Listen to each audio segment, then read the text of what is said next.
একটি ফ্রাই প্যানে সামান্য পরিমাণ তেল দিয়ে তাতে স্প্রিং অনিয়ন পেঁয়াজ কলিগুলো দিয়ে হালকাভাবে ভেজে নেব।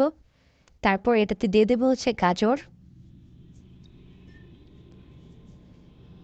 তারপর দিয়ে দেবো পেঁয়াজ কুচি, তারপর দিয়ে দেবো সসেস কুচি। এবার দিয়ে ভালোভাবে নাড়িয়ে নেব। এবার আগে থেকে সিদ্ধ করা 1 বাটি ভাত অ্যাড করে নেব। এবার ভালোভাবে সবগুলোর সাথে মিক্স করে নেব। মিক্স হয়ে গেলে এবার 1 চামচ পরিমাণ টমেটো সস, 1 টেবিল চামচ পরিমাণ ওয়েস্টার সস অ্যাড করে ভালোভাবে সবগুলোর সাথে মিক্স করে নেব। এবার 2টি ডিম ভেঙে ভালোভাবে মিক্স করে নেব 1 চিমটি লবণ দিয়ে। ফ্রাই প্যান গরম হয়ে গেলে তাতে এবার সামান্য পরিমাণ তেল দিয়ে একটা টিস্যুর সাহায্যে পুরোটা স্প্রেড করে দেব। তারপর মিক্স করা ডিমটা এটার মধ্যে ঢেলে দেব। একটা পাতলা অমলেট বানিয়ে নেব।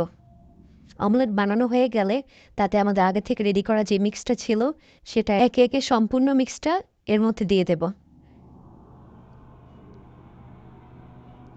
দেওয়া হয়ে গেলে এবার চারো সাইড থেকে ডিমটাকে একটু একটু করে তুলে দেব।